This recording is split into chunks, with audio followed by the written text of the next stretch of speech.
handa ka maging manggagamot kaya ganon. Tanggapin mo lang at pakibayuin. Para din yan sa'yo. Hindi ko masyadala eh. Ayaw ko lumitaw. Ito na yung kilala. Paalisin niyo siya.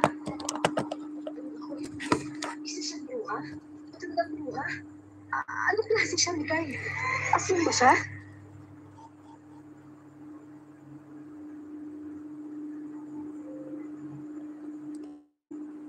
Disyembre taong 2023, nang una kong mapakinggan ang channel mo. Nakasakay ako noon sa isang pampasaherong van pauwi sa bayan ko nang marinig ko ang kwento mong tumutugtog sa stereo nila. Masasabi kong una pa lang ay mahusay ka na talagang mag-narrate, Miss Clark. Hanggang sa nitong taon lang, buwan ng Mayo, nang magawi ang mga apo ko dito sa akin. Huli ko na namang napakinggan ang mga stories sa channel mo. Nagulat nga ako dahil may mas igaganda pa pala yung nasimulan mong paraan ng pagkukwento noon.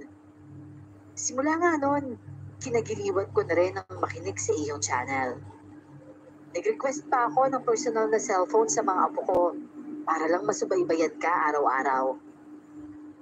Una pa lang nang marinig ko ang tinig mo, sumagi na sa isip kong ibahagi sa inyo ang aking kakaibang karanasan sa tinaguriang reyna ng mga aswang.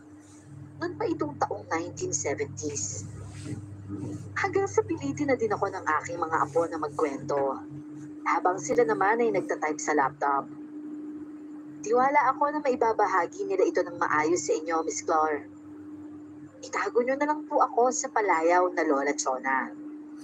At ito ang aking kwento.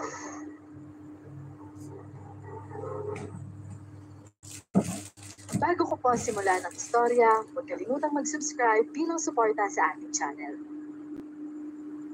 Sa Leyte? Ang layo naman nun, Chona. E paano yun? Mamamasahe tayo niyan.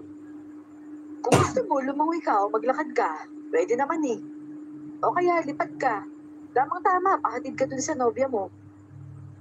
Bayot ka nga muna. Bakit na naman nagtatamay si Matilda dito? Oh, di pa bruha naman talaga yon.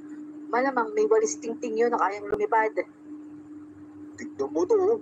Pinag-iinitan na naman yung mahal ko. Diyan ka lang nga muna. Ang tino mo kausap eh.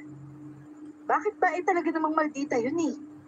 Pangalan pa lang ni Rambol ng salita ng ugali niya. Pati ako pinagseselosan. Baliw talaga yun eh. Mahal na mahal niya ako kaya siya ganun. Takot lang siya na mawala ako sa kanya. Alam mo, bagay talaga kayo ng bruhilda mo. Parehas kayong baliw. Siya, literal. Ikaw naman, baliw sa kanya.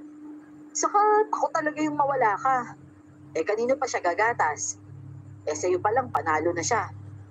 Bukod